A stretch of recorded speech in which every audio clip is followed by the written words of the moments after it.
mushrooms, worms, and zombies, and Mace Windu sings and dance. What more could he ask for? Let's discuss tonight.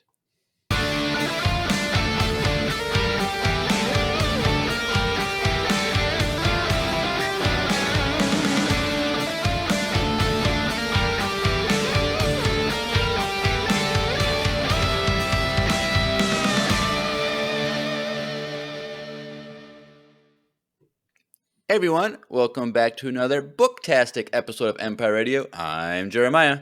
And we are back with Mace Windu, The Glass Abyss.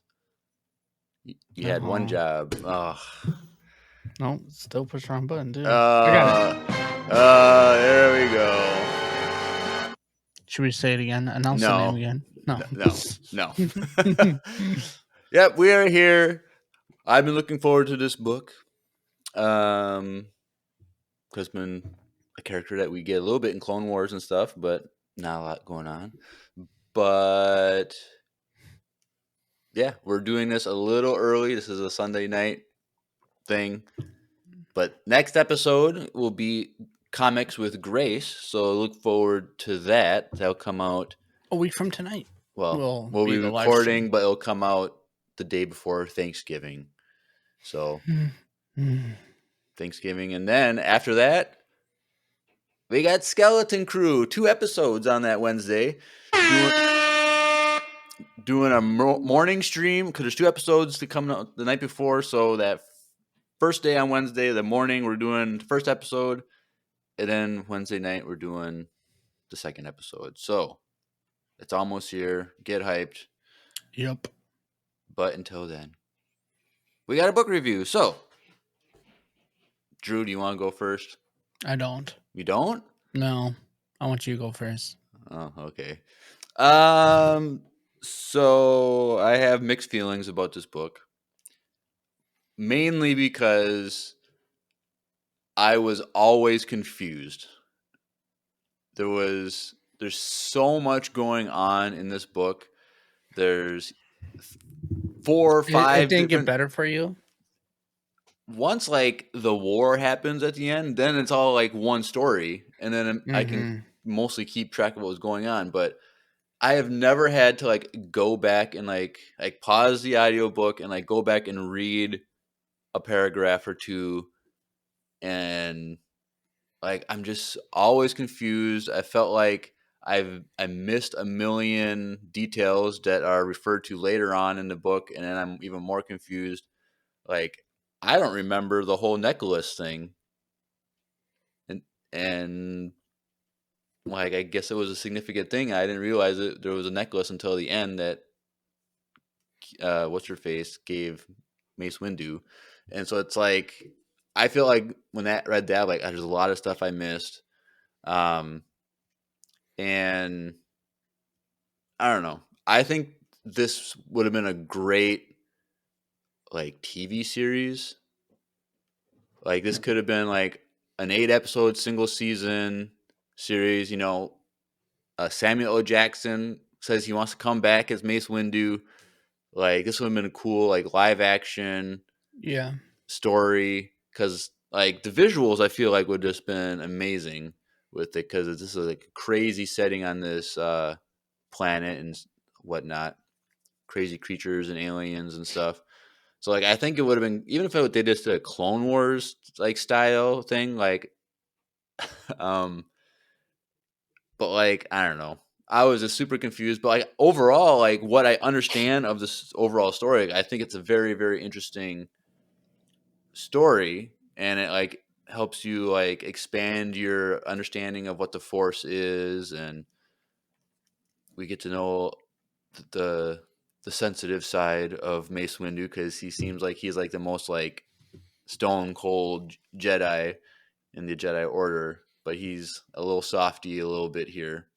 But I don't know. I like the overall story, but when you get down to the details, I got really confused, and it kind of took away from the experience. Drew? I'm really tired of reading bad books. What what is this? I guess this is 3 in a row. Granted, I like this book better than the last 2 books we read. I don't know. But like, to your point, it was like, it wasn't for me. It wasn't like super hard.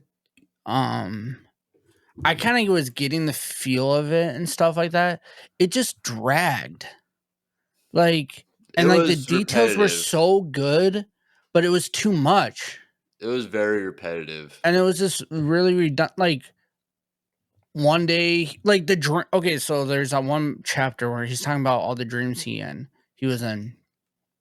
He wake up from a dream, then go back to a dream. He wake up, he went back. He only slept for 3 hours. I'm like, bro, we get it. He's having trouble sleeping on this planet, and the planet has such like darkness around it that it's making him confused, and it's having no, him that's not question it at things. all. Well, that's what it felt. Well, then, And yeah. I actually like the dream thing because it was him trying to figure out like who he is, because it's like his struggle with who he was, and then like he had to No, yeah, I use just think we the got it Sha'ad though. stuff. Like, I don't know. What I didn't like was, so this book has was it like 78 chapters Yeah, and it's an long. epilogue. Yeah, it's long. Like, there are so many chapters that are only like 2-3 pages long, and it's like, Yeah. there's so many things going on that they have to always like go back to all these different things, and like it was just hard to follow. The Qui-Gon stuff was cool. Like when we got the Qui-Gon's like view of like what he was going on in that planet when like they went backwards in time. Like that was cool. And like it was cool concept. Like the book concept of what this story is really cool. Like Qui-Gon sent him on his last mission, and he was only gonna send him on it if he died, which he did.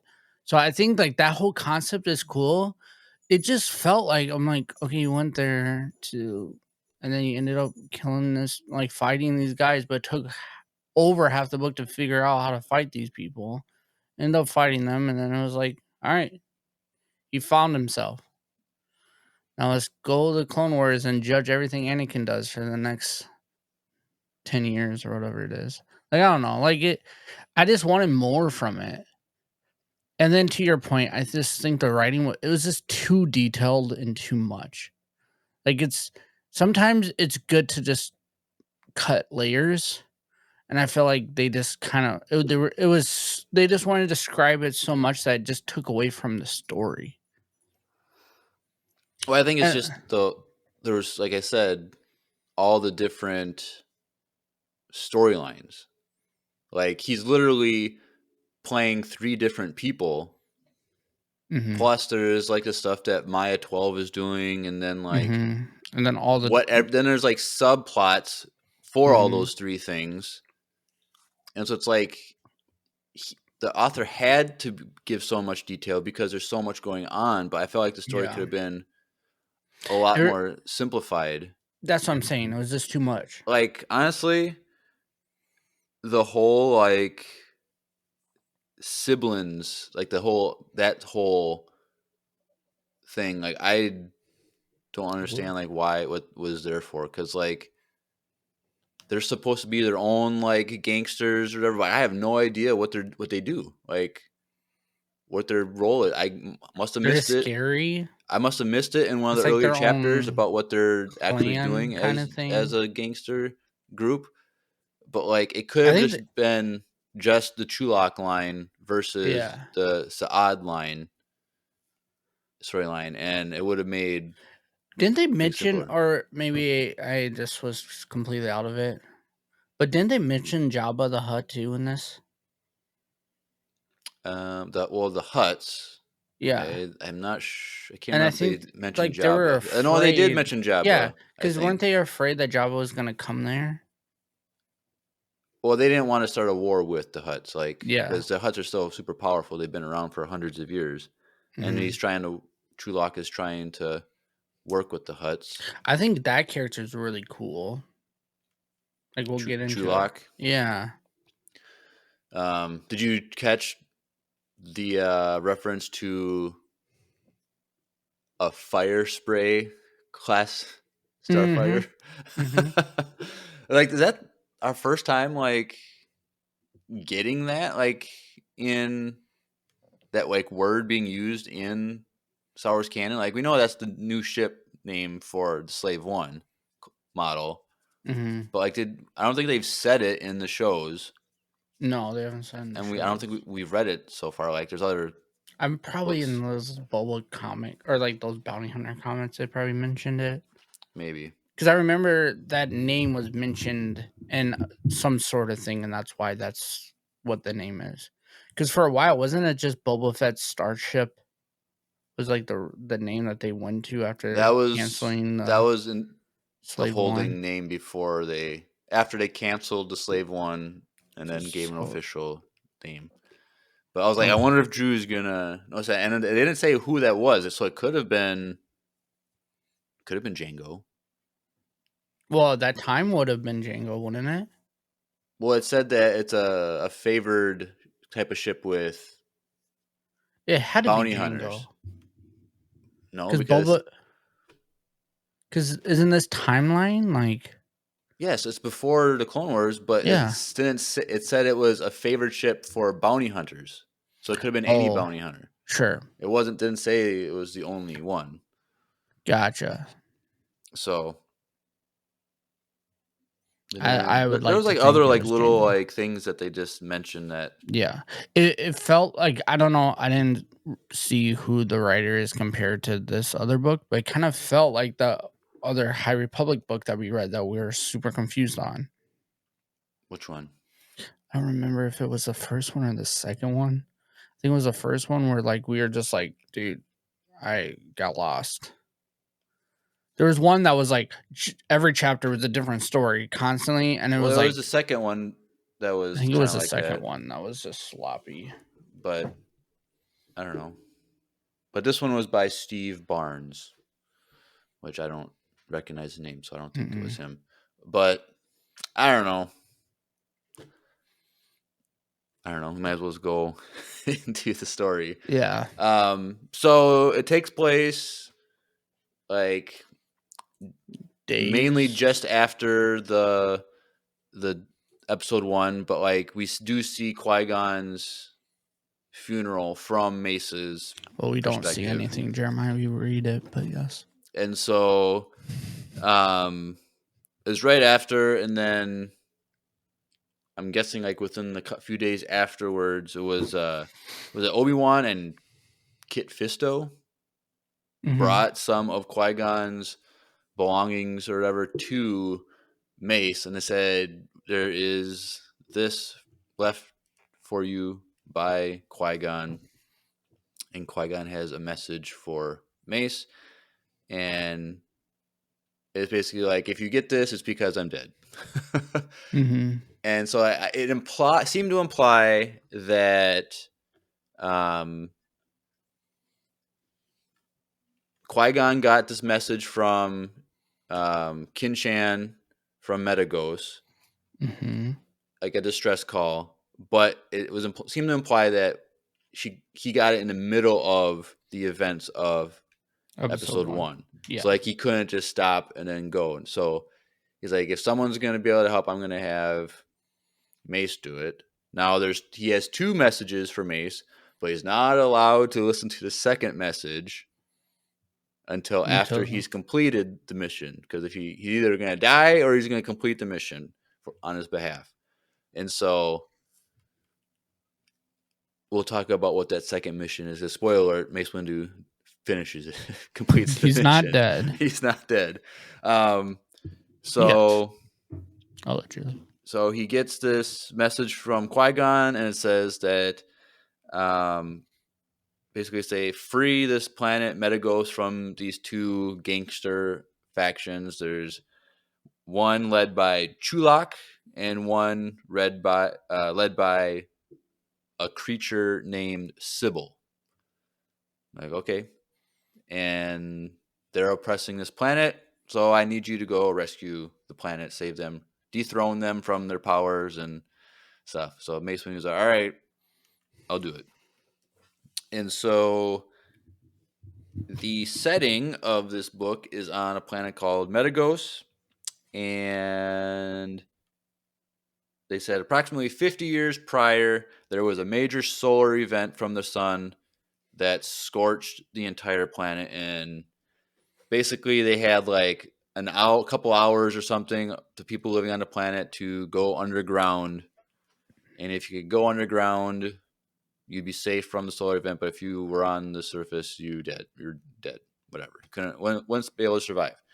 And so when Mace arrives, the entire planet is this like dead, nothing on the surface. It's all crystalline, like it's just crystallized by the solar event, the heat from the solar event. And but he works his way down underground, and the setting is new access and nexus and new I don't know. There's all these different. There's so many locations in this one location because it's basically a giant underground city and civilization, and it's so huge, just open space and tunnels and stuff, that it has its own like ecosystem and like weather system. Like there's even like clouds and stuff in there, and so this is It's a world. really cool concept. Yeah, and so it's like this.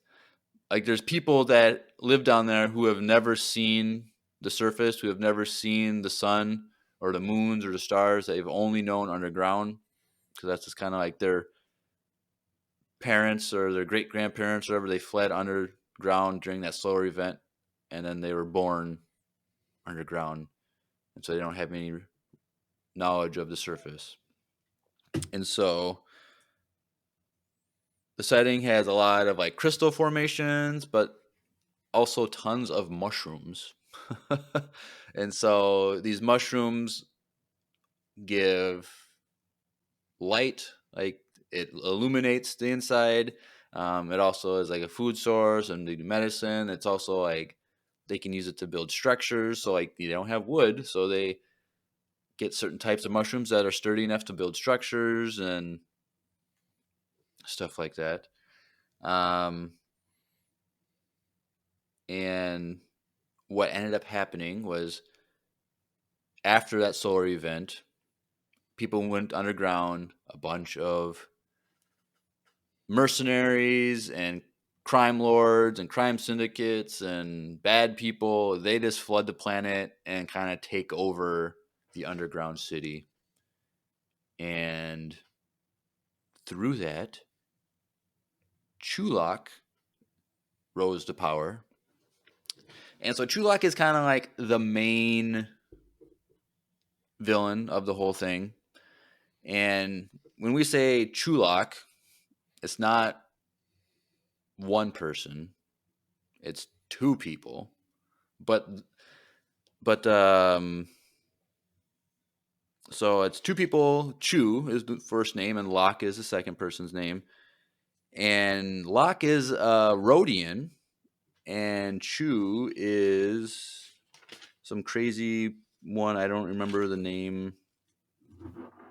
Like some alien species. I forgot if I had to write it down.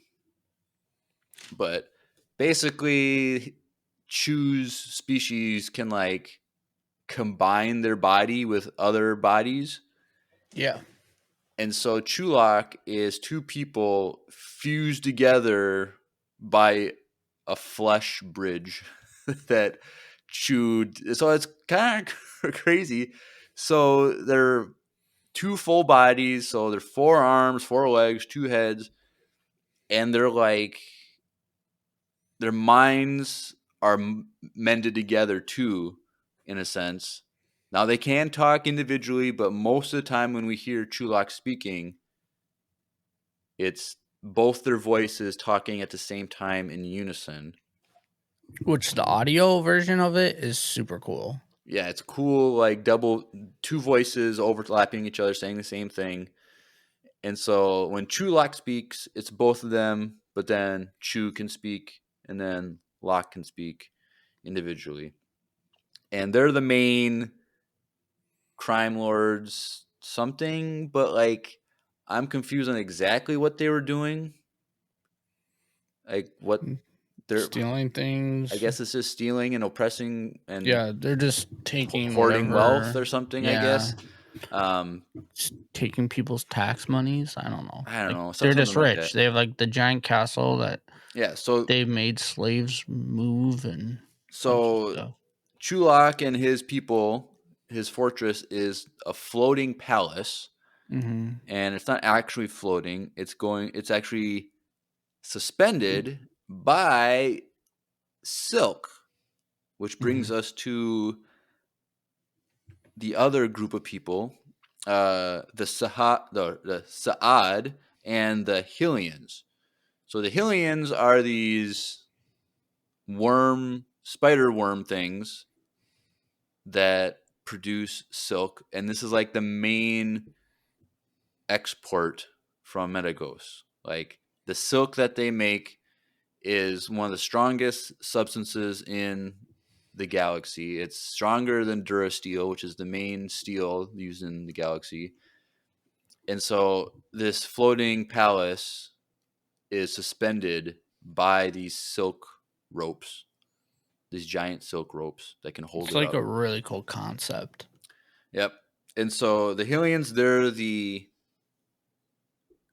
worms that and spider worms that make the silk, and the Sa'ad are the people who take care of these spider worms and like gather the silk and then kind of like sell it to the surface type of thing, or bring it to the surface so it can be dispersed throughout the galaxy or whatever. And the reason why uh, Qui-Gon was called for help by the main Sa'ad person, Kinshan, is grubs, or the little like offspring of these worms, are being taken. And this was kind of like the last straw for the gangsters taking power and wreaking havoc on the planet. And so Kinshan contacts Qui-Gon to investigate and to bring an end to this and bring the grubs back. And um, the reason he has to do is because he owes a debt to Kinshan, which we'll talk about later. Um, and so that brings us to the third storyline, the siblings, which are the other gangster faction, apparently, run by Sybil, who is the giant mother insectoid thing that all she does is lay eggs every day or whatever. And she has hundreds of children that do her bidding for her. And their And names are the numbers yeah, of. sibling 1, 2, 3, 4, 5, whatever. The oldest one is 4, which we'll get to maybe later at the end. But there's like sibling 325 or whatever, and there's all these ones, Mm-hmm. and find out like was it like 1 out of every 20 eggs like she allows to live and like actually like earn their place as one of her children or something like that, and kills. Yeah, and then if one of your siblings die, you all get like bumped up in line. So your Maybe name changes. does it say that? Yeah, it said that. 'Cause I thought that was weird. She's because the one that was like it was like later in the book, she was like willing to work with Mace Windu because Mace didn't want to actually kill her. And Well, he the said one he said say that one word, I forget the word, that like made her like loyal to him like right instantly. well, there's the one that he spares her life or something like that, Mm-hmm. but that was like number 10 or something like that. I think it was 11. Sibling X, but I thought it was sibling X. X as Maybe, for 10. maybe. There's so many siblings. Like there's like 300 of Either them. way, she was the one that was saying that like your name changes depending. She was the one that was breaking down like how many lives and how many that she has, and then he ends up talking to her, and then he's like, "Yeah, like we made it for what was it, a week or something crazy like Like she just kept having kids like crazy, and then she ended up killing because Mace asked, "Where's the father?" And then he was like, "Oh yeah, we like made it," and then I ended up eating his head like we do because spiders actually do that. So A it's lot kind of of a lot of bugs do that, yeah. but So it was like kind of interesting. But then she got enough from the dad from the to dad to do it keep forever, I don't know. making babies I forever. I don't It know. was I it didn't really was get it. it was a weird So concept. of these three, with these three storylines, Mace is like inserting himself in these three lines and like trying to gain trust. Um, and he ends up going by the name Solver. He doesn't actually give his name until like later on. So Mhm. so Chulok hires him.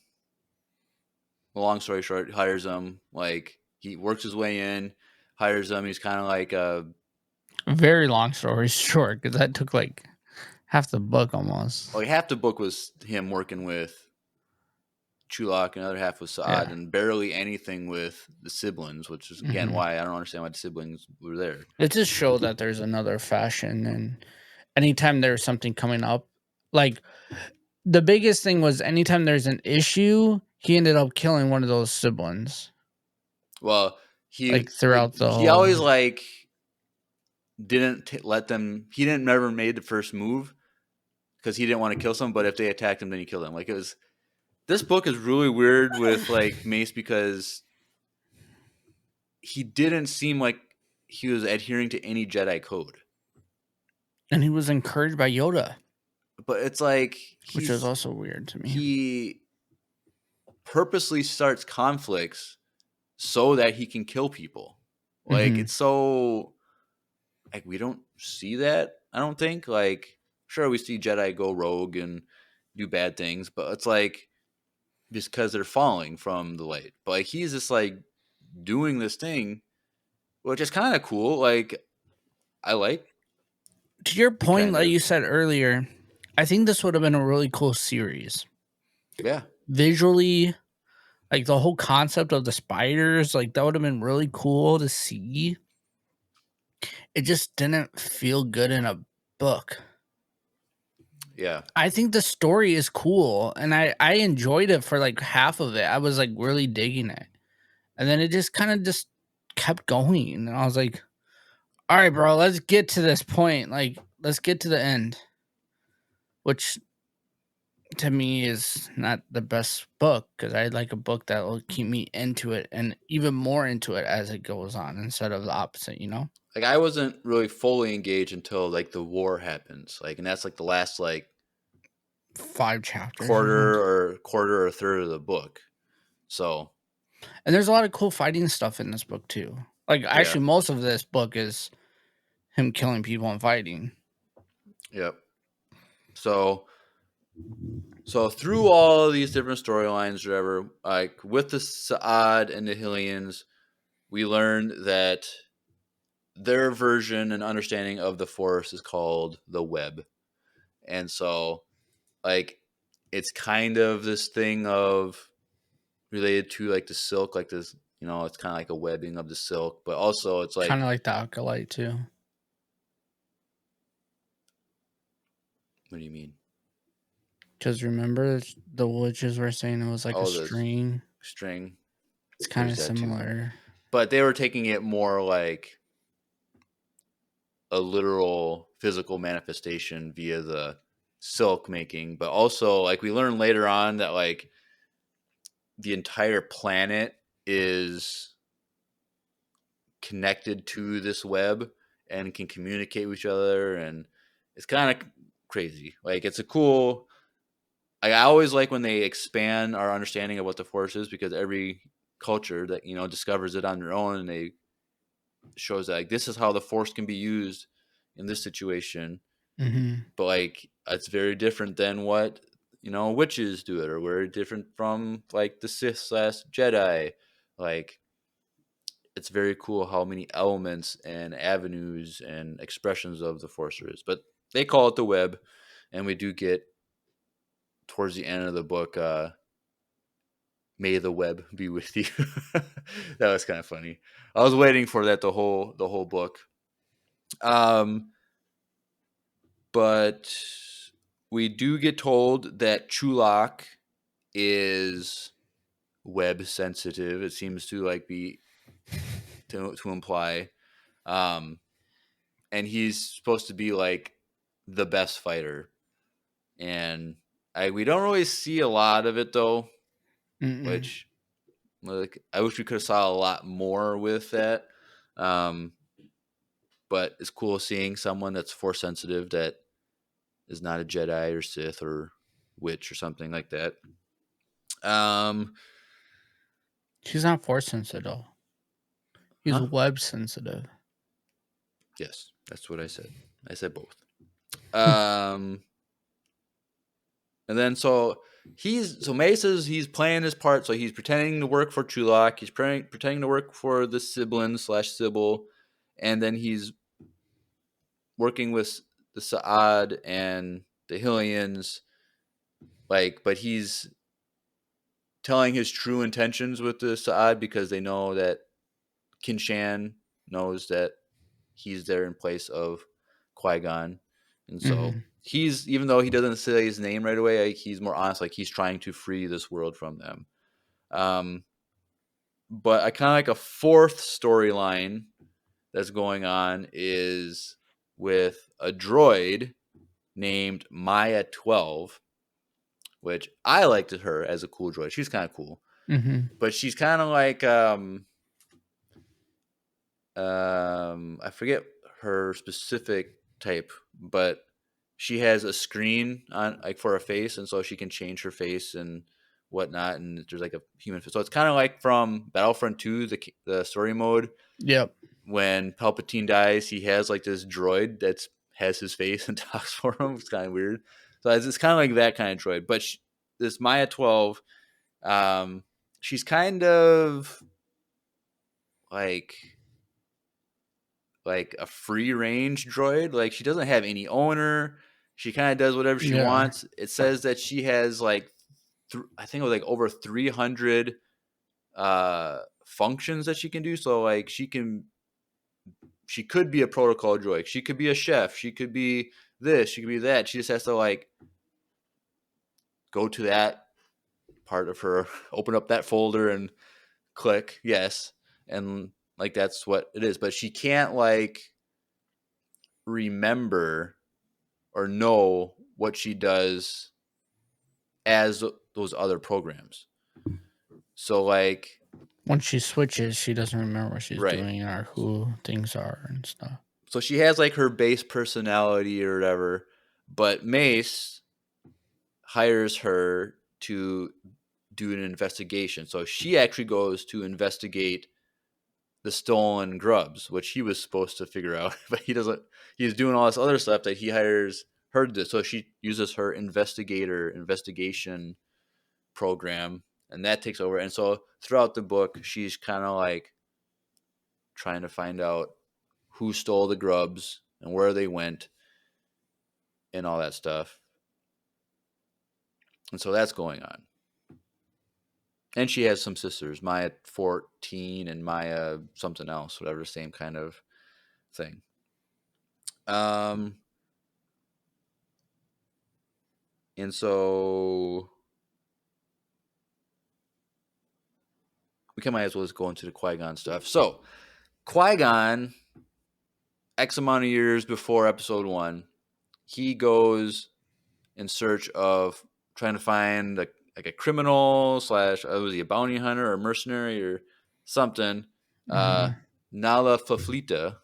I didn't say that wrong. It's Nala Flaflita. Mm-hmm. Then goes by Nala.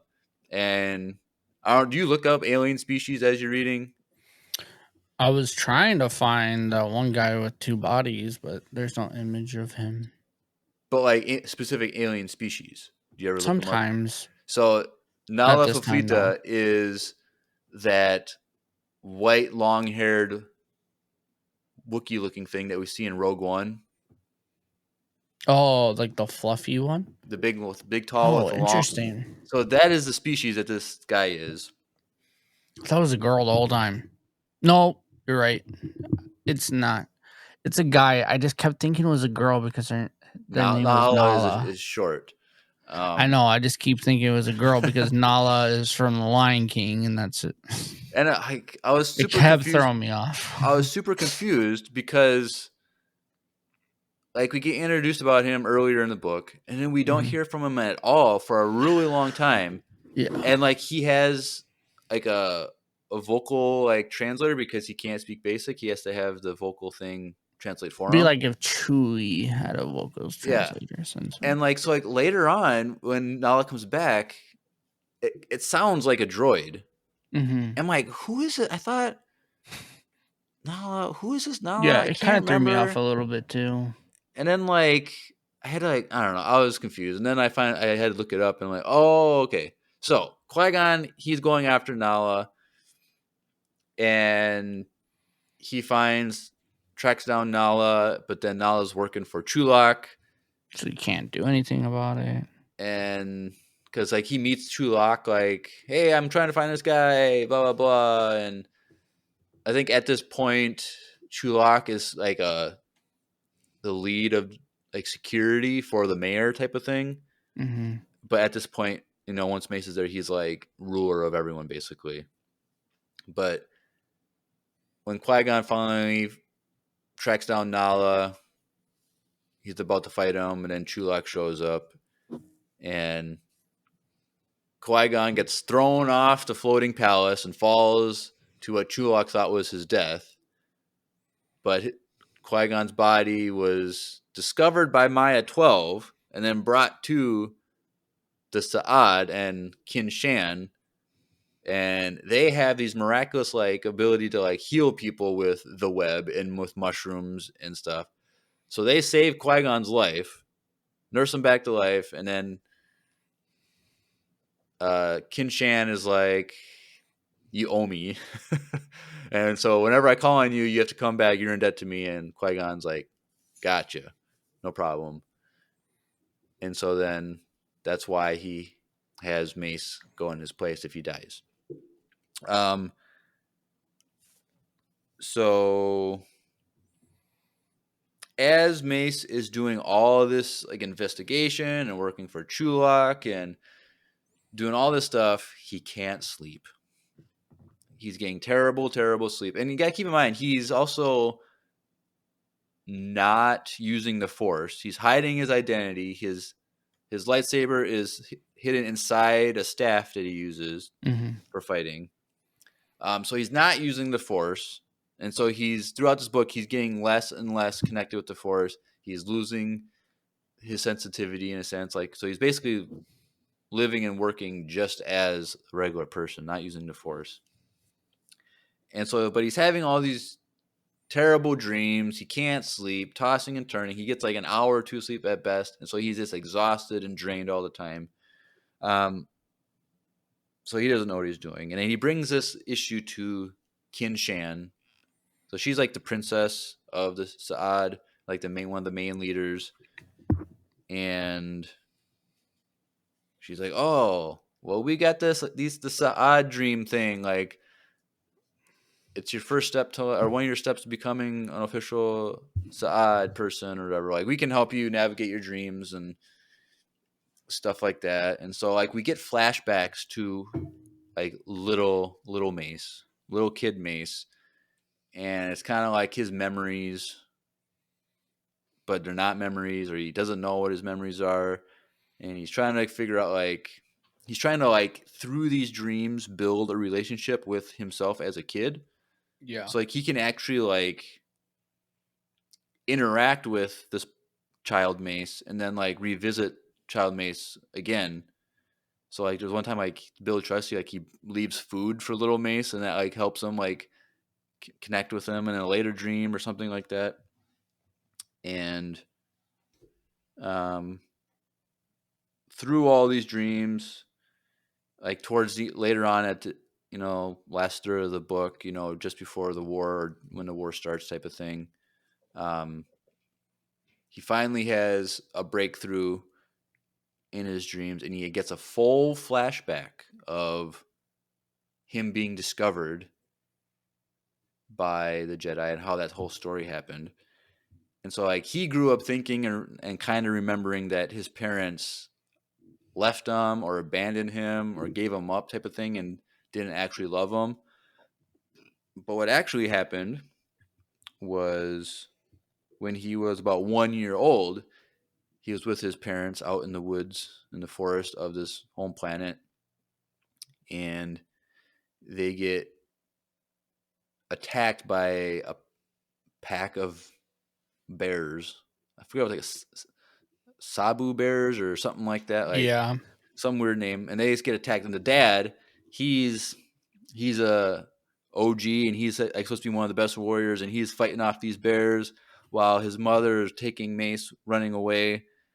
And as they're running away, like the mother is trying to put Mace up in a tree to like keep him away, and as she's doing that, she gets taken down by a bear, and he remembers in that moment his father dying to save him and his mom. Then he sees his mom die, but what was very interesting was when she was being attacked and dying, she was looking at Mace the whole time with love in her eyes for him, and he experiences this, and he's like, "Oh, my parents didn't abandon me. They didn't hate me. They loved me, and they gave their life for me."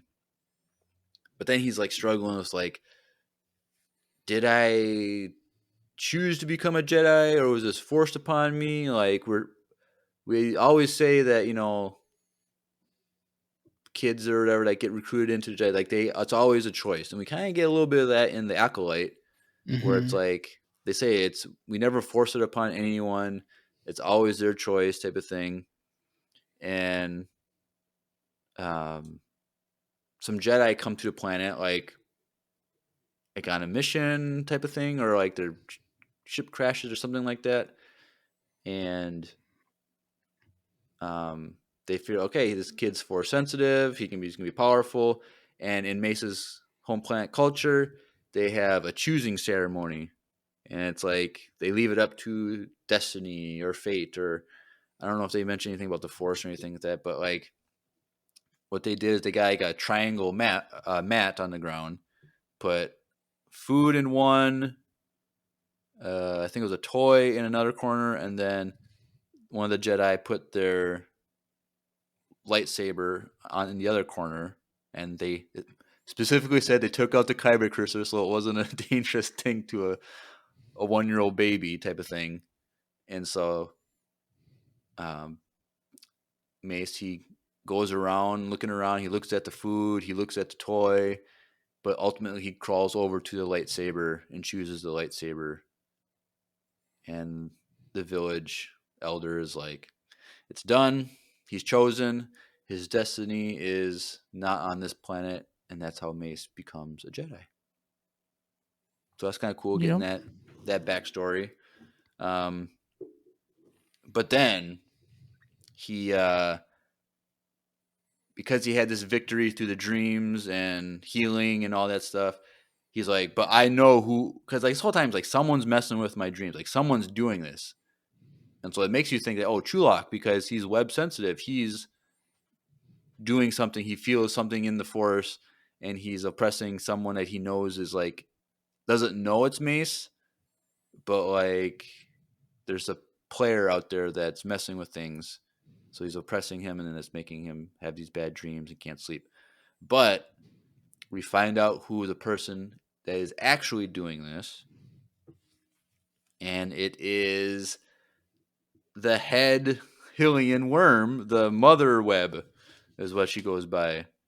And so she's connected to the web, and she oppresses Mace with bad dreams because the planet is being destroyed and is being attacked with all this crime and violence and stuff. So this is where it goes kind of confusing, because why is she attacking Mace when he's not the threat. But then it's kind of revealed very briefly that all these other people are having bad dreams and can't sleep also, like soldiers for Chulak and stuff, like before like the war even happens, like because we'll see this like dream thing happening later during the war, but like they didn't state that, I don't think. I think it was more or less like she was just messing with everyone that was involved with Truelock. Well, we learn that later, but like it should have been this thing where throughout the book all these people were having dream issues, sleep issues, and Mace was Not just also, Mace. yeah, because it's like we find out later that it's happening to all these other people. I think it's just a way to make you like second guess your thoughts and make you think it's Truelock the whole time. Right, but they Because could the have whole done, like plot of the book makes you think that he's the bad guy the entire time and just him. well, right, Which it's like all of them. but like the reason she's giving the dreams, bad dreams to Mace is because of the oppression on the planet.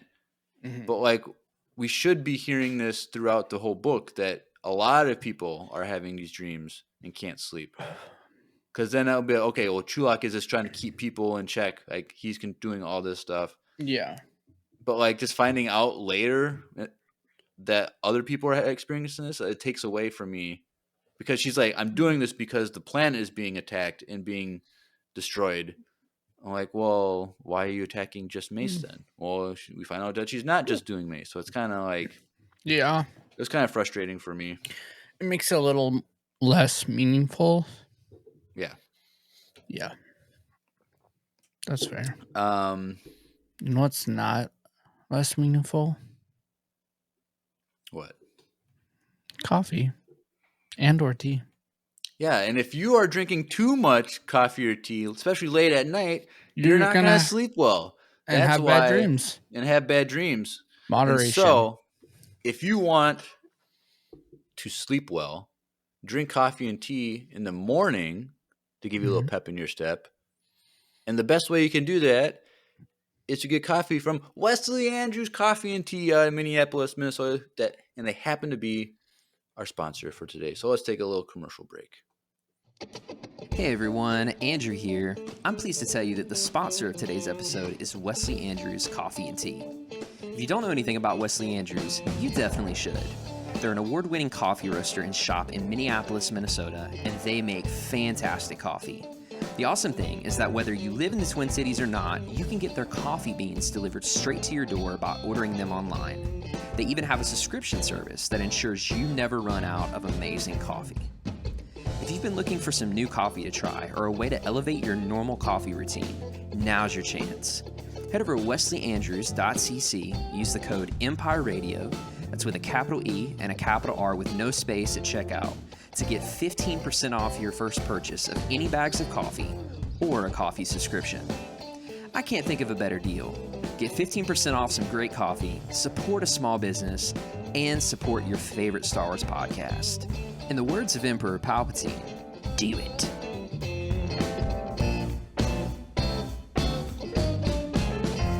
Do it. Do it. All right, cool. All right, so now we'll kind of talk more about the M12 or the Maya 12. I always wrote M12 in my notes. But so she's progressing in her investigation of who's stealing and kidnapping these Hylian grubs because, they make the silk, and the silk is very valuable. It's one of the most like strongest substances in the galaxy type of thing. And so she finally works her way. Her investigator brings her to the Hylians themselves with the Saad and working down, talking to people, interviewing people, and they're trying to figure out like where were they taken, like how did someone even get down here, because it's hard to get down here anyway. And so they kind of like figure out things. They follow these paths, and she finds out like, oh, here's a footprint, it was wet this because the water flows through these tunnels at certain times and it's off, but it's like there's a footprint here, but it's a droid. And look, looks like someone tripped and caught themselves in the wall and broke it. And it looks like it was a metal hand, like had to been like a droid hand or like a prosthetic hand that was metal that broke on this here. And did you connect any dots there, Drew, when that chapter was going on? Bro, I don't remember. Potentially. So at the end of the chapter, she finds her way, goes through this special tunnel that they feel like was maybe what was used, and it goes up very close to a orphanage that is also kind of close to where her house is. And that's when it kind of clicked to me, like, she has all these programs. She doesn't remember what she did, what she does when other programs are being used and when she's hired for things. I'm like, was she the one that was hired to steal the grubs? Because like one of the kids like recognized her, like when she came out of this like tunnel, like I was like inside like a house or whatever. Yeah. And she's like, "Oh, I haven't seen you in a while, but blah blah blah. Like, good to see you, Maya 12." And interesting, okay, blah blah blah. And so leading up to like this chapter, Nala throughout the book has kind of been saying like he doesn't trust Mace or the Solver. Like he says there's something different about him. I don't trust him. But that's kind of like all we get. We get this little like a few times here and there throughout the book that he's just like not trusting the Solver. So when Maya 12 gets back into her house, the lights are off, and she hears someone move in her house. And now at this point, Mace has already given her his real name. Yep. And so she says, "Mace, is that you?" And it's not. It's Nala. And so at that point, he's basically saying, "Okay, I know you've been working with the Solver a little bit. I've seen you interact. And now you call out Mace because, you know, you're in the memory of the person who hired you. And so like you didn't say Solver, you said Mace, a different name, and he's like basically gotcha."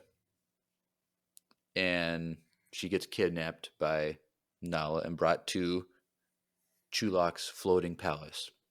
And so at this point, this is kind of like where crap hits the fan. And Chulok realizes that Mace has been working all these different sides, has been working for everybody, and that he's he was kind of tested to see if he was a Jedi. People thought he was a Jedi, and Chulok did a test and failed the test in a sense, and so he didn't think that Mace was a Jedi. But now it's basically, all right, he's probably a Jedi, can't be trusted. All right, we're starting war with the siblings because they've been working with the Solver, and that's when the war happens, basically, through this. And so Mace, he goes and rescues Maya 12 at some point. Whatever. Blah, blah, blah. Kind of glossing over a lot of things. He eventually gets captured too, and he's tortured by Chulok's people at some point. And one of the doctor, what was his name? Woolif. He's like a bird type thing, I think, that has like metal like upgrades or whatever. It's like a droid kind of thing. Droid. He's like a bird that has like modifications, so it's like metal wings or something. Because when you hear him sometimes like moving around, it's like metal. Like he rescues. He's like up there, so he's like frees Mace or whatever, and they escape or whatever. Blah blah blah. Something like that. I don't know. Kind of, it's all over the place. But the war happens, and so Chulok is fighting the siblings. The siblings are fighting Chulok, but both sides are also trying to find Mace or something. Yeah. Mainly Chulok's group. But Mace is underground because he had to recover from being tortured. And like so there's like a couple of days where he's just being healed by mushroom magic and the web and stuff like that. And Mace is basically, all right, enough is enough. We're going into this war. We're gonna fight. We're gonna take this planet back. And there's a line, I forget where it says it, but he's like, he wasn't the fastest or strongest Jedi, but he was the most deadly. Yep. Which, thinking about it, I'm sure that makes sense with Mace's character that he's the most deadly. So what is interesting is we kind of missed this whole thing, but Trulok thought he killed Qui-Gon. Oh yeah, because he threw him off the cliff and he just thought he was dead. So he thought he was a Jedi killer. He's like, yeah, I killed a Jedi. While you pushed a guy off a ledge. Like the whole time he was just like bragging to Mace, especially when he found out. He was like, well, I've killed a Jedi before, I can do it again. And at one point, Qui-Gon's like, or Mace is like, huh? You didn't actually kill him. Yep. Which I don't know if he ever believed that, because he never came back and he did end up dying anyways, so. Well, he didn't kill him, so. Yeah. But it's kind of funny because like we get that whole like healing stuff with the Sa'ad, and like Mace is like, yeah, Jedi, we know about the healing stuff, but like Qui-Gon just died Qui-Gon, a couple weeks earlier from a yeah. It's kind of funny. I don't know. But like this is where like the most clarity, like a lot of more things made sense for me, like looking back at it, where way because all the stories were in one spot, that's why it flowed better. Right, but what I'm saying is, like, we get an explanation for things looking back, and what we get is the way Mace trains the citizens to fight back against the Siblins and Chulak is the same way that he infiltrated Chulak, Siblins, and whatnot. So, like, basically his premise is this. You got the two armies fighting each other, and what you do is you don't show your stuff. You attack from the shadows, but you only attack when you know you can fully like kill everyone or every single, like if it's one person, you know you can kill them and they're not going to be able to report back. If it's a group of them, like you can kill the whole entire group, but you can't let anyone see you do it. And so that those two people are always fighting each other. So it's like guerrilla warfare, third party. So like there's like one kind of like main description where, you know, Siblins are on one side and Chulak's forces are on one side, and they come up behind Chulak's people, kill them all from behind, and then run away. And so Chulak's forces are dead. The Siblins didn't see it happen. And so the Siblins are like, cool. We didn't do it, but good they're dead. But then the people would do the same thing to the Siblins when they would come up from behind, and then the Chulak's people would think, like, why are they dead? But like, this doesn't make sense. But this is kind of like what Mace was doing the whole time, where he'd work from one side when they were weak, build them up, and then when they're strong, like he'd go away and then work for the other side, build them up. And so like he never, like the sides never saw him doing anything, but he was influencing both sides without them knowing it. And so I don't know, I thought that was kind of cool. Like he took his tactic and spread it to everyone. And then like he's like, all right, well, I taught you this in like 5 minutes, which is kind of funny. Now you train the rest of the people. Like you go take back a little neighborhood or whatever, tell them how to do it, and then just do the whole thing. And so like through the whole city, people are doing this, and Chulak and Sibling side have no idea that this is happening. Yeah, it was kind of funny. It like when I was reading it reminded me of what's this? What's that movie? I forget. Describe the movie. It's a war movie.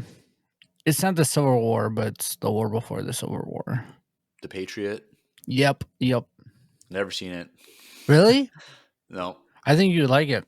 Bro, that came out when we were kids, and it was rated R, and I wasn't allowed to watch a rated R movie. Yeah. I think I watched like the first like 10 minutes. My parents are so weird because I wasn't either, but they always let us watch like history stuff like that. Really? Yeah, but if there was like nudity or something, they would skip over those parts. So they would watch it first, and then if there's nothing like that, then they would just like let us watch it. Like Band of Brothers, which is like World War II documentary kind of thing or whatever. They let us watch the whole thing as like little kids. I mean, look how you turned out. It's dope. Had no negative effects on you at all, Drew. Anyways, like the Patriot, like he doesn't pick a side. Like he doesn't want to be in war. And these redcoats come in. They're like, dude, you have to either be on our side or the other side. And like, so one of his kids, like this dude has lots of kids. One of his kids ends up joining the American side. And so his kid is like, comes to his house injured. So then, and then the war breaks out on his farm. So then at some point he's like fixing both people. Like he's literally healing and like using his like, he didn't have slaves. There were like free workers there essentially. So he had his people do that. And then the redcoats went and killed them all and then made his like free workers like join the redcoats, like not by choice kind of thing. And then so then his kids end up dying, like two of his kids end up dying. So then he takes his little kids and then literally starts guerrilla warfare with them. And it's like really, really cool. But these like little kids are like, they're just shooting these redcoats from a distance as one little like a kid like 7 years old is loading the gun because it takes forever. So then he's running around killing all these people in these woods that they don't know what's going on. And so like this small batch of redcoats all die from the ghost. And the whole concept is like he creates a small military guerrilla warfare, like the first guerrilla warfare. And they're like called the ghost because they just like ambush people and take their supplies. And no one knows what's that was a happening. thing that happened during. It's like based off of a true story. Because back in the day, it was all about like the way like you had to like do like the lines of rifles and like shoot stuff. That was like the proper way to do war. But then like during the Revolution of America, classic America, like we're doing our own way, and they kind of like don't do those rules, and so like you can't fight dirty in war. Like this is terrible. Like, we're gonna raise your taxes on your tea again if you keep doing this. Well, it's such a spoiler alert, we won. That's right, Britain. Great Britain. All you Britain people. Hey to all of our British fans out there. Yeah, we love you. We're good allies now. We're best friends now. Yeah, we're good. But yeah, it kind of reminded me of that story when I was like reading that part. I was like, oh yeah, I kept thinking of the redcoats getting killed. I don't know why. You should watch that movie though, Jeremiah. I think you'd like it. All right, maybe. So at some point, Chulak is like talking with like his network of gangsters. So he's like on a hollow call with like a hut. Like I forget who his name was, and then some other people, and they're like, "There's issues going on, blah blah blah," and then like they're like basically. We got to do like they realize that the citizens are fighting back. Like they finally figured it out. There's something else is going on.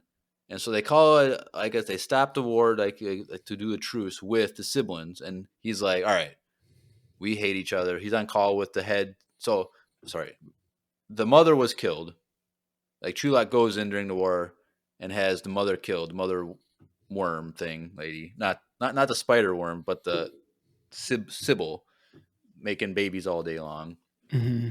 So what happens is the oldest of her children is now like the heir, but like the species is able to change their body, so the male son is able to change into the new mother and start the birthing, pushing out babies again. So he's the new leader. And he's like in the phase of like changing, so he can't talk well. So it's like when you're reading it, if you're just reading the book, it just seems like he's talking fine, but the narrator like is like fumbling over the words because like the species mouth doesn't work properly when it's transforming and stuff. So Chulak is talking with the new leader, which is like number 4, sibling number 4, and he's all right. We hate each other, but the people are gonna destroy us. So if we do a new truce, like after like after like 5 hours of warfare or something, a couple of days of warfare, like Yeah, all it's right, we're pretty gonna quick. we gotta, because there was a truce between the two sides for a while, and then it broke when Mace's cover was blown, and so he's like, all right, we'll split the city half and half with a little zone in the middle so we can do trade. We don't have to like each other, but we have a common enemy, and so Chulak's forces and all the siblings and their side, they're fighting now against the citizens, and they're being driven down into the tunnels where the Sa'ad are and the Hylians. And so that's where the war goes to. And this is like all these worms making silk. They're fighting the people, and they're doing it with like silk. And like my favorite one was like this. There's people like Chulak's people are on speeders underground in these tunnels, but like the worms were like putting like silk, like single lines across. They're like as thin as like a knife blade, and so they basically describe these people getting decapitated. Yep. When they're going through on speeders, which is Speeders. kind of nuts. Like that would be a Cool, cool though. thing to see in a live action show. But then they're also like blocking tunnels, and they're doing booby traps, and they're kind of doing all this stuff to like stop the forces from coming in.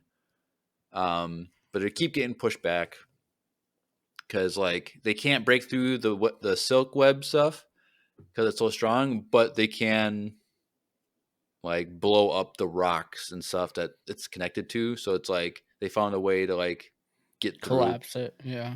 And so now this is something that we haven't talked about, but that was talked about throughout the whole book. But there's something called the depth dwellers. And deep underground, the Sa'ad and the Hylians, and even like deeper down past that, there's a giant gate. No one knows where the gate came from. It's a bit mysterious. Like, there's like one character, Vin, who's the bartender. Like his species is like native to the planet, and he's like, I think it could have been us, but we don't know. Blah blah blah. And like the Sa'ad are like, no, it was us. Our ancestors did it. Blah blah blah, or something. But no one really knew. But there's these creatures that no one has ever really seen. Like sometimes like a tentacle will come out and grab a worker or something. Like when they're like sent to like, it was implied like if you're like a criminal, like you sent to like a work camp basically, and if you get too close, like sometimes a tentacle will come up. But no one knows what's back there, why they're back there, how these creatures got put back there, how this gate was there. Like no one knows what's going on. And Mace has this idea. Well, we're gonna probably die anyway. So like if we open this gate that hasn't been opened in probably over 1,000 years maybe or longer, like it could kill us, but it could kill the other side too. So like maybe we have a chance of winning. Um and at this point, like Mace learns that like this whole web thing, like the whole planet is like connected, and like the mother web is able to communicate with the whole planet and all this stuff. So like keep in mind like this has already like been established. And so they open the gates. And basically it's these zombie. So it's like these creatures that were infected by fungus, and so it's basically The Last of Us, like where the fungus takes over the people and then it grows into these gross looking things. Like this is, but these are like creatures and people and stuff that have been thrown behind the gate, and they've been growing for thousands of years or something. And so the gates opened and all these creatures, zombie things, just flood into the city, and they're fighting Chulak and the siblings, and they're zombies, so you can't kill that which is already dead. Mm-hmm. and This part was really cool in the book. and so I was just like, no, like you can't really stop them. Like, and also when they're fighting all these things, all these troopers are being tortured by nightmares. No one can sleep because the mother web is tormenting every single soldier on the sibling side and the Chulak side. Mm-hmm. And they're just all going crazy. They can't sleep. And the best defense is like electrical fences. Like they can establish like electrical fence, and the zombies don't know what to do. They're the depth dwellers, and they're able to like establish these fence lines and push the fence lines forward. And that's kind of like how they are able to like push forward and stuff like that. Also established in the book throughout the thing is like, how do they cut this silk stuff? Like it's the strongest thing, one of the strongest things in the galaxy. You don't know, no one knows how to cut it, but like the Sa'ad and the Hylians, they know how to cut it because obviously they sell it and they bring it up to the surface for people to buy or whatever. And so it's like it's been sprinkled throughout multiple times throughout the book. Like, I'm like, all right, eventually we're gonna find out how they're going to cut it. Now, let me ask you this: the palace was suspended above the city by the silk ropes. Did you ever think that city was going to come down? No. I was expecting that to happen because the city is where the palace, floating palace, is where Chulak is, and his forces being held by these silk ropes, these giant. I imagine them kind of like, I don't know, cables like Golden Gate Bridge, like super big, huge, giant cables made of this silk holding this city up. I'm like, there's no way this floating palace is going to stay here the whole book. Like, it's going to come down. And I'm like, they're going to somehow that secret of how they cut those lines is going to come to be. And so basically it's this puke inside the worms, the silkworms. It's like acid. It's like they call it enzymes or whatever, but like they just release it and it just like melts through it. And it's the only thing it does. Like you dump it on your skin, like it's not gonna burn you. You dump it on any other surface or metal, it doesn't do anything. But when it touches the silk, it kind of dissolves it and cuts it through. And so Maya 12 is hired to climb up the giant wall of this giant thing, get up to these silk ropes and open up these canisters of the enzymes and make the city, the floating palace, fall. And they're like, we know people are going to die, which is kind of crazy. Like, Mace commands this knowing that innocent civilians down below are going to die. But like, yeah, which is kind of terrible. But like, Chulak's people are up there, like, basically it's a full-fledged, because he's like, it's powered by like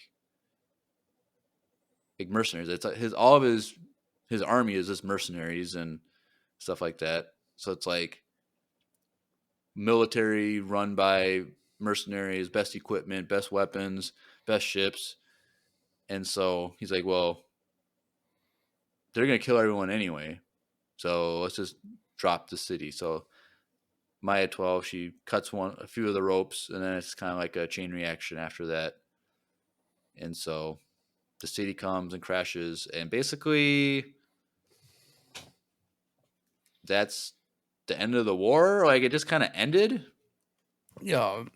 It just ended. Like, it was kind of weird. Once Truelock fell, everything was like, all right, we're good. And so then, so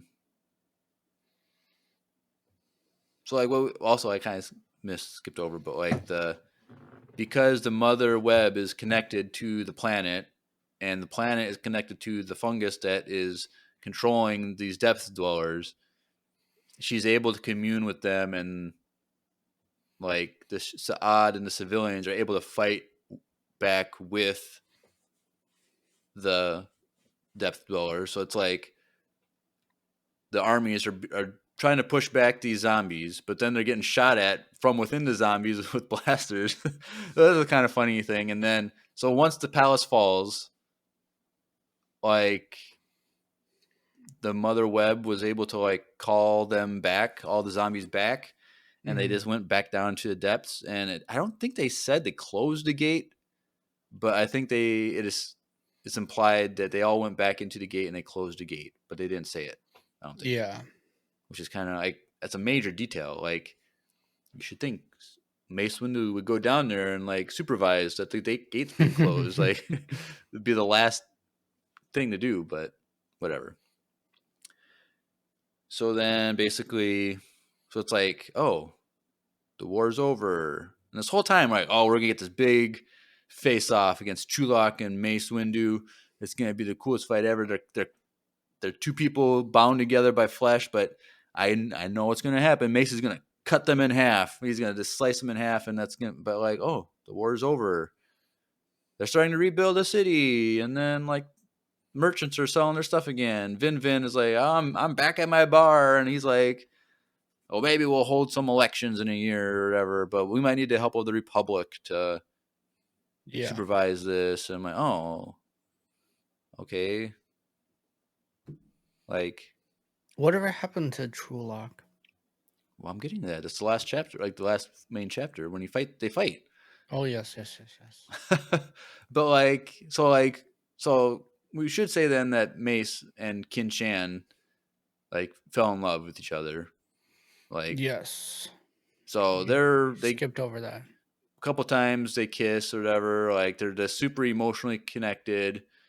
They had to throw a love story in there somehow. Yeah, it was kind of stupid. Like, whatever. And so then, like, when they do say their goodbyes, like, Kin Shan takes the necklace off of Mace. And, like, like I said earlier, like, I don't remember her ever giving him a necklace, but I must have just missed it.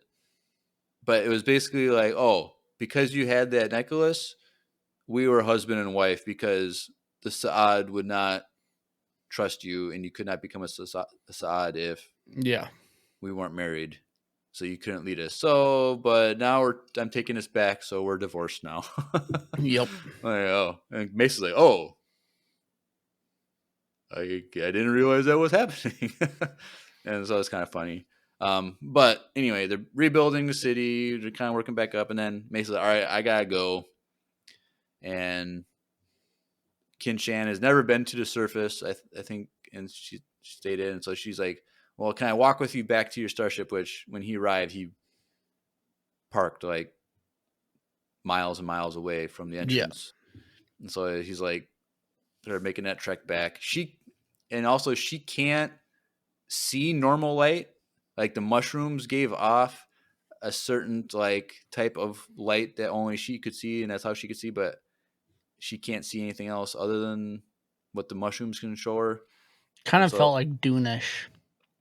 Kind of. And so, like, she can't see the sun, she can't see the moon, she can't see the stars or whatever. So, but they're just walking back, and then there's like this village thing that Mace went through, like when he first got there, where there's like these slug monster things that he had to like fight and run from. And he gets back to that same place, and there's like more of these worms, and Kin Shan and Mace are fighting back to back, like, because she has this whip made out of silk that's like super deadly. Like, there's a scene when she like uses the whip to go around a corner and decapitate a guy, like thing. So they're like two peas in a pod fighting these worm slug things, but someone shows up.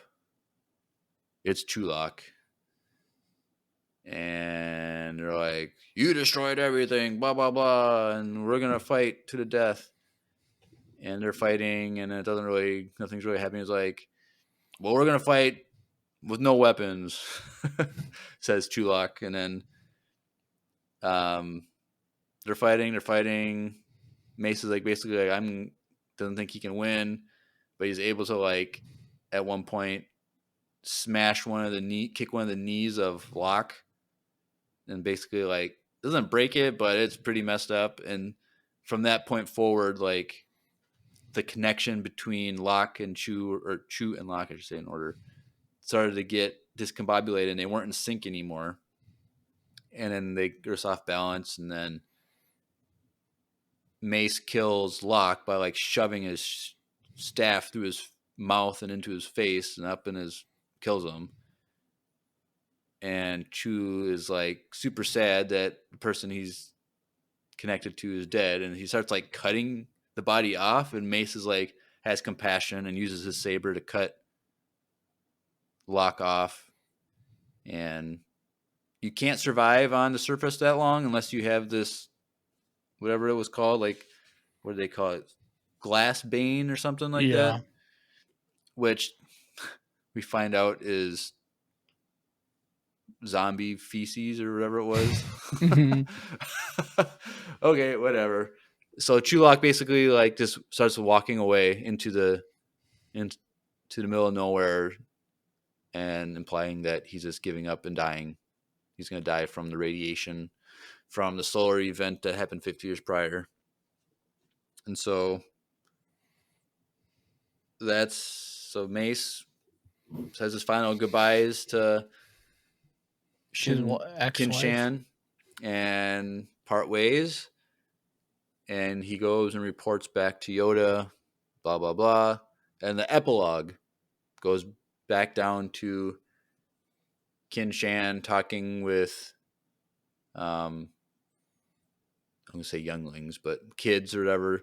And there's Saad and the Hylian. They are now allies with the siblings now, I guess, somehow, I guess. And the kids are like, "Oh, tell us the stories," basically like the stories of Mace and the war. And so this is like seems like it's years later. Yeah. And she pulls the necklace out, and because like she cut the necklace off Mace apparently, but she has it in her hand, and she let a few little threads left that weren't cut, like implying that they're still married, implying that they're still in love, they're still connected through the web / the Force. And she's like, "I hope one day I can see him again, but if not, that's okay." And spoiler alert, they probably didn't see each other again. Be interesting though.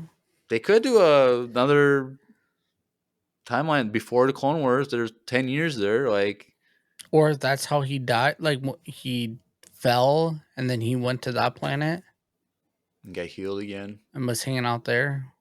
That'd be kind of cool. Had a couple kids, and then he didn't die, but like he's still alive. Like he's just farming mushrooms and doing. And then at some point, kind of cool. The Empire comes there and he like destroys them, and then that's like his story. That's kind of cool. He releases the Depth Dwellers again. Yeah, because they kind of imply that maybe there's a cycle of the planet where, as like the Depth Dwellers are like the immune system of the planet, and that they're always released to stop oppression, and then they go back down until like the Empire comes and like they're oppressing, and then that'd be kind of cool. That'd be cool. I would watch that show. Dave Filoni, you're the chief. A lot of people would be officer. Like, "What the frick is going on?" Because they didn't read the book. Well, they could do flashbacks. Yeah, like, that'd be a cool way to do it. Like, so yeah, Dave Filoni, if you're listening, you're the chief creative officer. You want to bring him back? That's get it down. The story. Like you could just have us like in the background somewhere as background characters. Like, I'll be a zombie. You want to be a zombie? No, I want to be like one of the Worms? People like fighting Chulak's troopers and like. Yeah, but Chulak is gone, so I want to be him. No, but in the flashbacks. Oh, we could be True Lock together. I don't want to be a lead role in Star Wars, Oh, dude. that's fair. Because there's gonna be podcasts, and the one who shall not be named on YouTube would be just tearing us Good apart. Lord. That would be kind of cool, though. That would be dope. But I'm that's just the saying story. that'd be a cool story. If Like, he yeah. fell and then he was getting ready to go back up there or something, and then Order 66 happened, and he decided to go to the one planet he knew he wouldn't be found at. And he went back there and Or like found his wife. or maybe this whole time, like he's been in contact with Kin Shan, and so like during the kind of like with the last 4 episodes of Clone Wars, like things were overlapping with episode 3, and like scenes were extended and stuff. Like maybe during like episode 3, they could do it as an anime series. he's like talking with Kin Shan and getting counsel from her on what he should do and stuff, and so like maybe like she's like on her way to Coruscant to like see him. Then Order 66 happens, and then she's through the web, she's able to like find where he is and save him. Yeah, that'd be She cool. caught him as he was falling down. Yeah, and then just go off. Well, they have there. Well, they have the thing where the way he escaped when he was captured was they had gliders from the city. So maybe she's like gliding in and catches him, like a Superman kind of thing. Yeah, that'd be kind of cool. But yeah, so I don't know. Overall, this book the story was an interesting story, cool setting, but there was so much going on. Executed as well as it was just hard to follow, and like I skipped over a bunch of stuff and like went back and forth and stuff to try and give the best summary. So yeah, but go read it. It wasn't the worst book I've read in a while, but I don't know. I just wanted like a book, man. It was definitely the last one was like that Convergence one, High Republic one. That was sorry. Eye of Darkness was really good. Eye of Darkness was the last like good one, really good one. Mm-hmm. Temptation of the Force was very like we all agreed it was one of the best written books, but it was just a pointless story. Didn't really change anything. Convergence didn't matter. Sorry, Grace, if you're listening. This book, really, really good story. But it was just very hard to get through. It was the hardest book for like last book, like Convergence. When you said that was the hardest one for you to get through, this was probably the hardest book for me to get through. Just like, especially since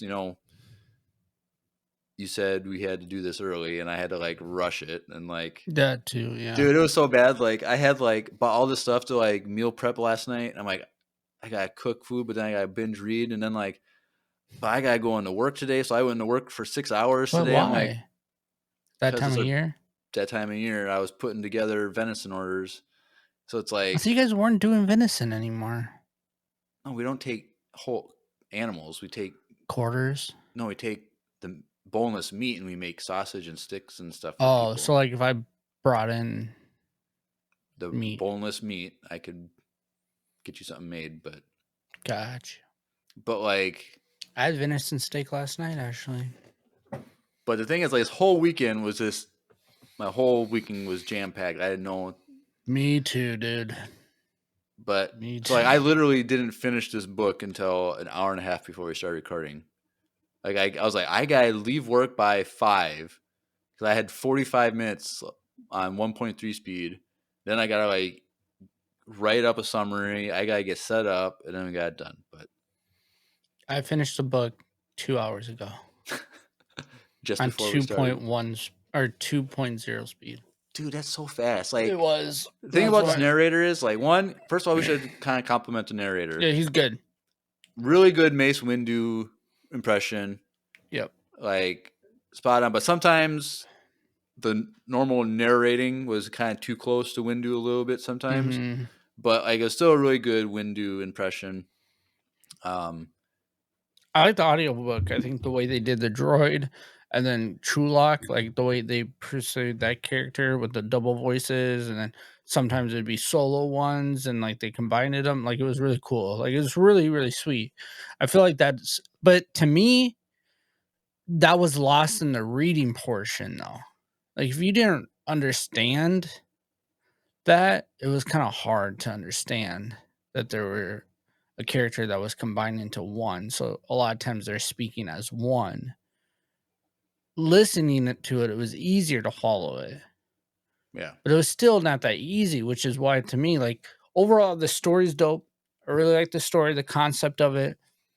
I just think it dragged, and there was a lot added to it that felt like, why? Like, let's get to the war. And then the war just was so fast. All that stuff was so quick, and it was like they spent too much time on other things when we could have got to the war. So it almost seemed like the writer was like really pacing the story out, and then they're like, all right, we need you to summarize this quicker at the end. And then so that's where he cut it. But those are the parts that we wanted more of. I don't know. Like I kind of felt like the war part actually dragged on the most. Because it was like the last third of the book, and it was like a lot of repetitive stuff. Like they would go to like the army sides and give their perspective, and they just like bring up this random corporal like chick, random people, and then like okay, we get a new character, and then they follow her a little bit, and then it just shows like her death of like she was never afraid, but then when these zombies came to kill her, she was finally afraid, and then she dies. Like oh. Okay. I don't know. I feel like if you guys are hesitant to read it, go read it anyway. I don't know. I feel like you can listen to our summary and I'll pretty much do it. But if you guys want to read a Mace Windu story, I think it's still worth reading. Kind of sad that we weren't able to do the E with the Andrew version of this first, of the old one, and then compare both books together. Shatterpoint, like that's what we wanted to, and then Andrew's like, "I'm not going to do it unless Jeremiah reads an EU book, reads it." I'm like, no, like that's lame. Well, it wasn't even that though. He was going to do it, and then he made that requirement, and then no, but then we decided to do March Madness, and that's this was 5 months ago, 6 months ago. We didn't establish that March Madness thing until September. But he's like, I'm not going to do it unless Jeremiah reads Shatterpoint. I'm like, no, that's not cool. But maybe sometime next year we'll be able to convince him to do that book, and we can compare, see if there's any similarities. Or see if which version we like more. Yeah. I would like to know Andrew's perspective on this book, though. Yeah, me too. I think he might actually like this book a lot compared to us two schmucks. I should mail it to him. Say, hey, read this when you're not reading a million books at the same time. Yep, that'll be next year sometime. Yeah. All right. Well, that is Mace Windu, The Glass Abyss review. Yeah. But we still have everyone's favorite time of every episode, voicemail time. So let's transition over to that.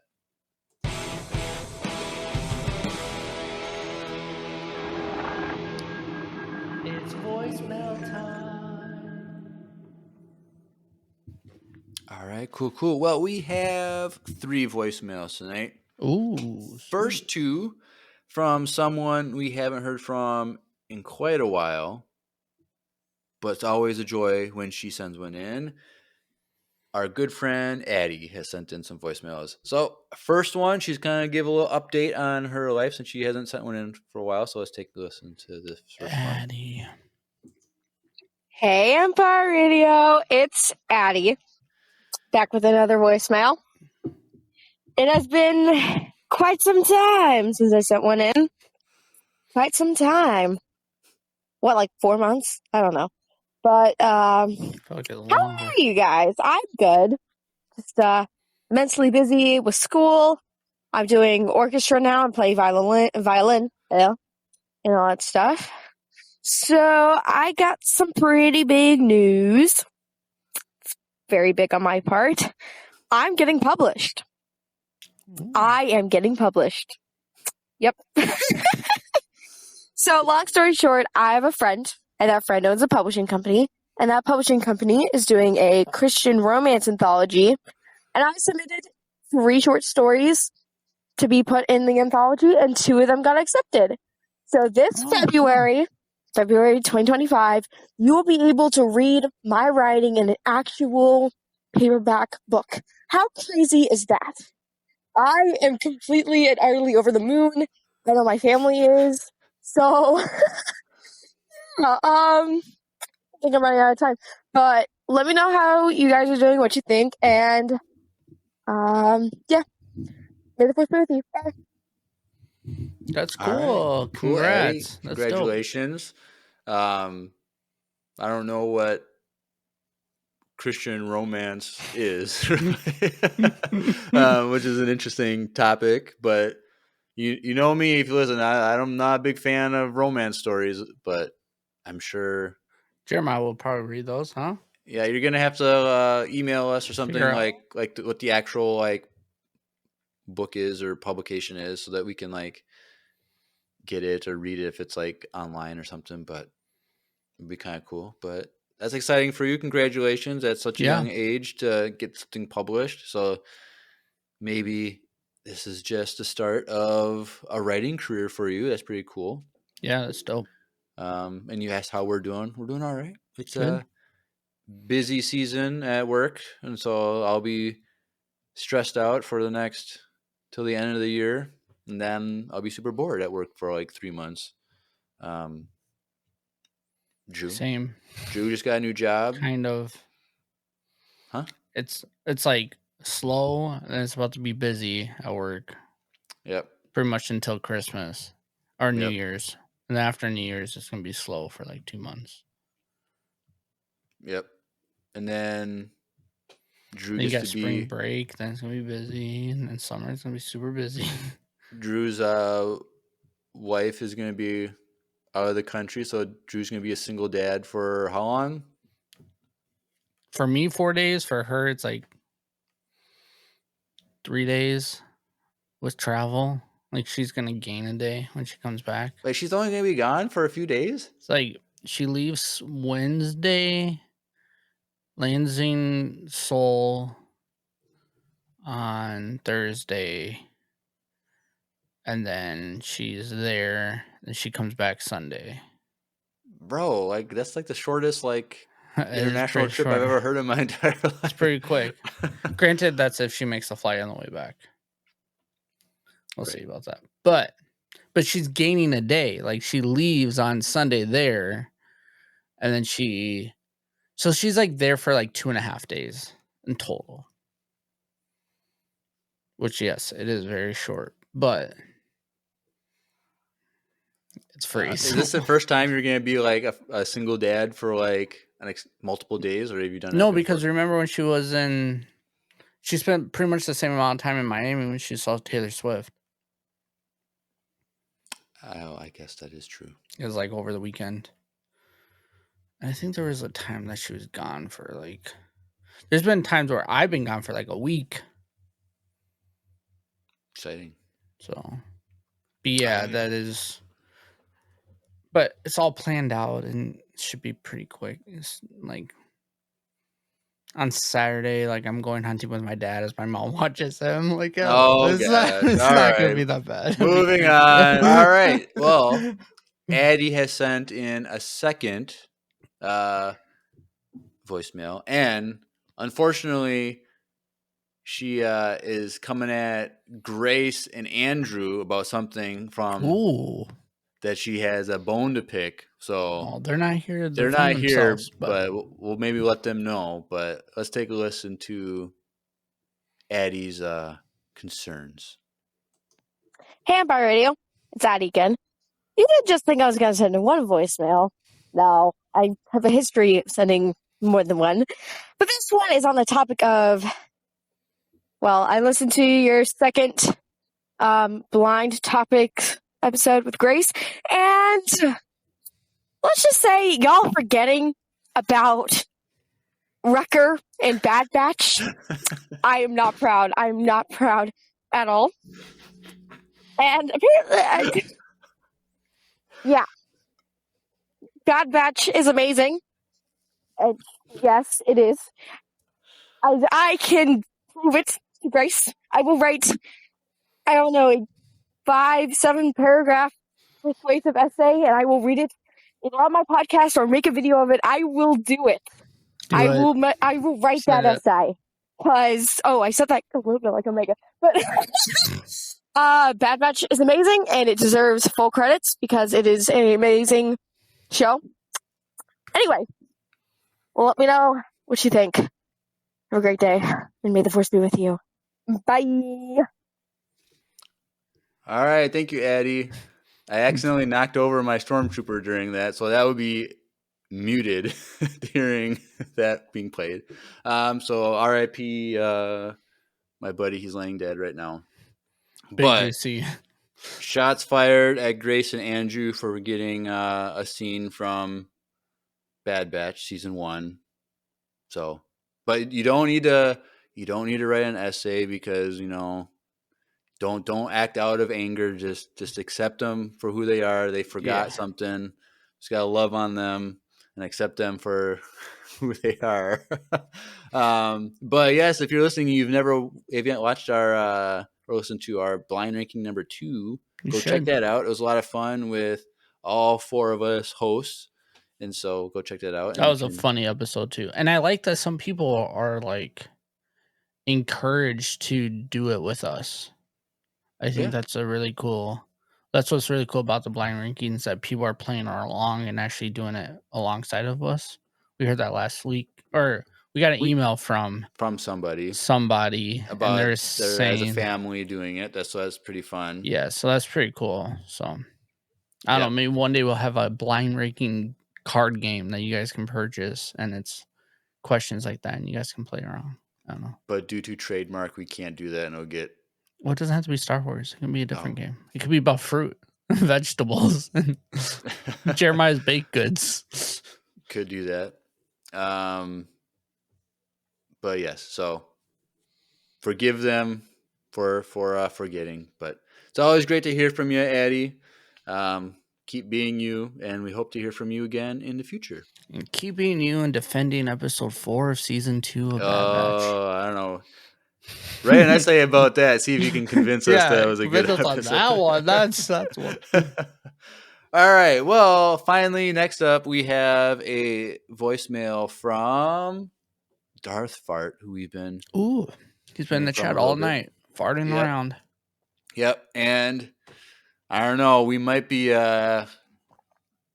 starting an international war with this one because here we go. He has a response to Ethan from last week from Australia, who sent in voicemails. Ooh. And our discussion about something that came up about Australia. So Darth Fart, you're patient zero with the start of this war if this happens between us and Australia. So let's take we're just moderators here. Hey, Empire Radio. This is Darth Fart here. I just listened to your guys' episode on the John Williams documentary, and I just have one comment to make, not regards to the documentary, but there was a first-time voicemail sender, Ethan from Australia, and you guys had mentioned Vegemite. I grew up with an Australian neighbor that I was really close with, and they had me try Vegemite. And with confidence, I can say, to me, it was the most disgusting thing I've ever eaten in my life. Sorry, Ethan. No disrespect. But I just want to throw that out there so you guys knew. Thank you, and may the Force be with you. I want to try this. Have you even heard of it before? I've heard of it, but I didn't think it was like...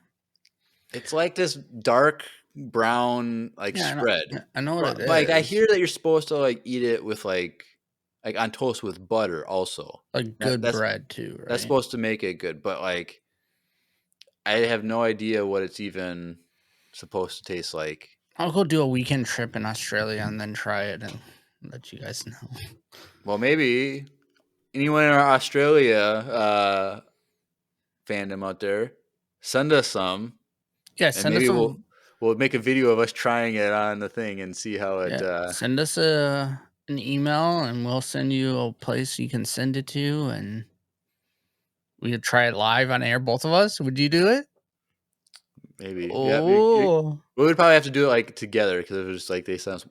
either send us 1 jar and we'll do it together in person, or we'll do it 2 jars. Send us 2 jars and we'll Bite it at the same time. try them on over the internet like this. But Ooh, I'm scared. I don't know. I am scared too, but Darth Fart is in the chat and says, do it. But he also said that in the chat that he tried it when he was very young, and so when you're a kid, unless it's like what Dino Nuggets and ketchup, like you probably don't like it, Dude. So Miles has like the worst palate of all time, and I would say that to that kid's face. It's so bad. what did you say like a couple weeks ago was like his thing he eats like every day? What was it? Dude, what he eats every day. I'll just tell you what he ate today. French fries, strawberries, peanut butter and toast, and I think that's all he ate today. A lot of it though, like a healthy amount of food, but it was just like no protein besides the peanut butter, and that was it. But what if you like tell him to eat other like put other stuff? He just doesn't He'll eat it. literally. Bro, when we were kids, if we did that, we wouldn't be allowed to eat anything. Like we'd have to stop. I know, and I'm really want to get that way. But make parenting great again. Dude. And force your kid to. Dude, my parents are the worst ones out of it, though. They're the ones that like, oh, he doesn't know what to eat, so we just bought him a Happy Meal. I'm like, no, like, don't just get him chicken nuggets and fries. Like, my dad will like bring him home from watching him for the day or whatever. And then he'll stop by McDonald's, get him a Happy Meal so he can get the toy. And then because Miles is obsessed with ketchup. It's like his favorite thing in the world. So my dad will get like a red Solo cup and like put ketchup in it so he doesn't spill all over the car so he can dip. My dad said, but by the time he gets to the McDonald's and checks out, he's eaten all the ketchup in the cup because he just puts his fingers in them and eats it. And I'm like, what are we doing, bro? Like, what you need to do is start putting hot sauce in the ketchup and give him an inhale.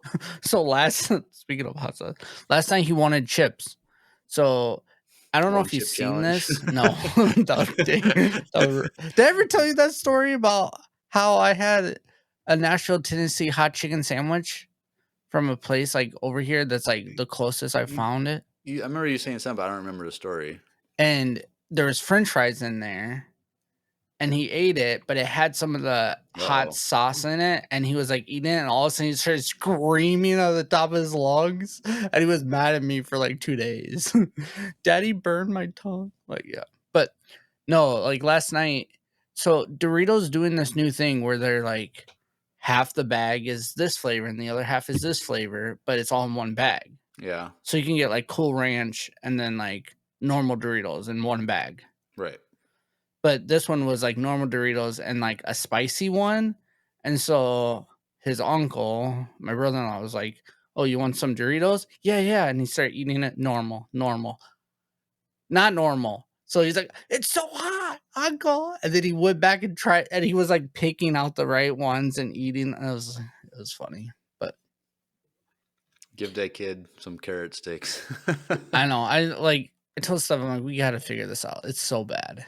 It's horrible. If you don't get it now, it's gonna get harder and harder going forward. Because like another thing that's on his palate, but he didn't eat today, is like he likes spaghetti, so he'll eat spaghetti, and like he'll eat, but he doesn't like eat eggs. But all of a sudden, like every once in a while, he'll crave rice with water. So like, because Steph, like when he was little, would always put water in the rice, so it's like a soupy water, like rice kind of thing, and that's like his favorite thing. And that's like a lot of Hmong people eat it that way. So he's like grown up on that. So he'll just ask for like rice, but he wants it with the water. So like last night he ate like 3 bowls of that.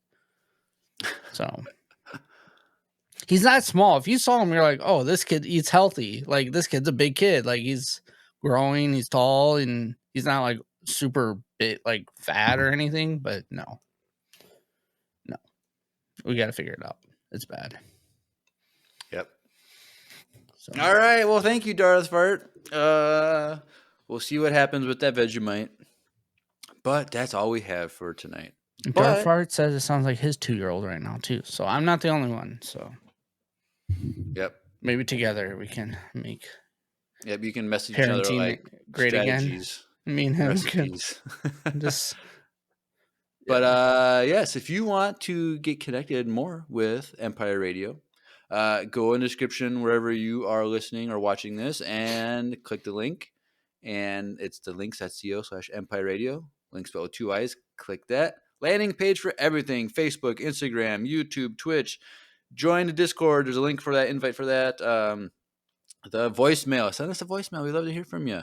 If you're from another country, what is a food that you have that you guys love, but you know the rest of the world hates, like Vegemite? Australians love their Vegemite, but everyone else hates it. Well, what do you have in your country? We'd love to hear from you. Let us know.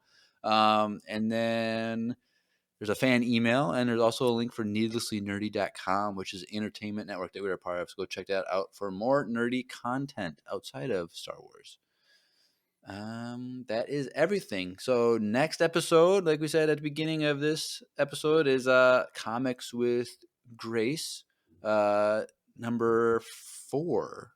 And I believe if I'll have to text her this week to see what this deal is, but if you want to know more about Han's first love interest in the comics, I think that's what we're doing next. So get hyped for that. Ooh. Unless she changes her mind to something else, then, well, we're going to do something else. Anyways, just come on by. Come on by. It's always a joy to have Grace with us. Mm-hmm. And then, after, like I said, after that, it's going to be all kinds of shows again. Skeleton Crew breakdowns every week for all the way through mid-January. And then we got some stuff planned. Then we got EU March Madness. And then a couple weeks after that, we have Andor Season 2 and Star Wars Celebration. And then that's going to go all through the summer for Andor. And then who knows what's going to happen after that. So get hyped for podcast content because we still have it. Yep. Anything else, Drew? No.